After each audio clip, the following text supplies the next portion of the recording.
Hi everyone, and welcome to another episode of NRL DNA. And on my right, we've got Chris Warren, the host of 1170's SEN's Higher Ground, and also calls for 2GB and also calls for SEN as well.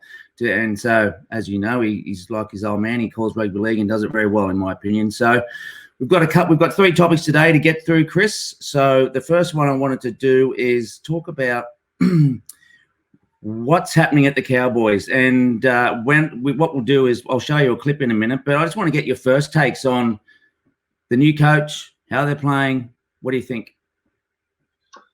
Well, I mean, look at the table. They're one of three teams that haven't won a game so far this season.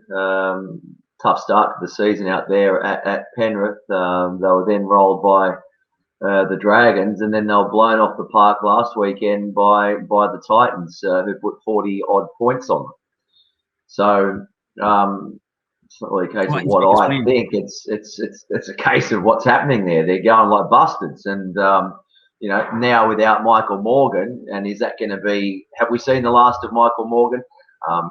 Obviously without Taumalolo, but really, Pete, they haven't moved on post Jonathan Thurston. They've been pretty average for the past couple of years, haven't they? And that was always the fear. How much of an impact did Thurston have at the club? Not just what he did on the field, but just his presence around the club. And the good clubs, the really good clubs like the Melbourne Storms, and the Roosters, they've got succession plans, haven't they? And it just sort of seems that maybe there's a bit of a vacuum, a bit of a void there.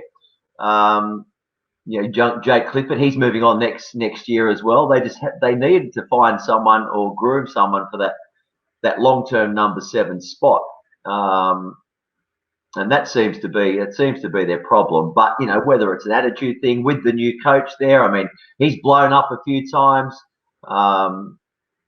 I don't know how well Todd has adjusted or how the players are handling working under him.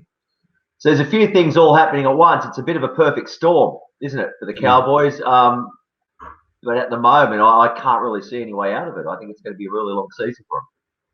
Yeah, and you said 40 points, and that leads to a lapse in defence, and we all know that defence is an attitude. And so I'm just going to show you a clip here of our man, Moose McGuire. Well, he's not really my man. He's a bloody Queenslander. So let's just... Not my man either. Yeah, no, he's not yours either. Let's have a listen to what he says here. And Josh McGuire was not happy after the game. Well, Moose, a tough night at the office. What did you make of that performance?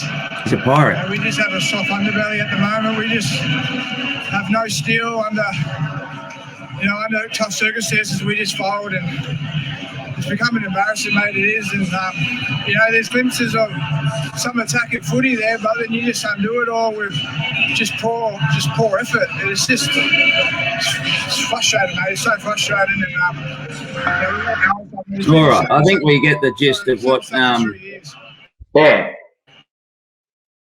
I thought he was going to say something else. We get the gist of what he's saying there. I thought he was going to say something else. Well, he nearly said. Yeah, I thought he was going to drop the F-bomb. Yeah, so he nearly did. But it's funny how he does that pirate thing. He's definitely a frustrated player of the team, and he's saying they've got a soft underbelly and they're folding under pressure and doing all the things that good teams don't do. Is he? Well, he's clearly frustrated, isn't he? And he's probably the most experienced forward that they've got there. So he can feel it. He knows what's going on. There's obviously a problem there, but obviously a big problem. And I think it's going to be a long season for him.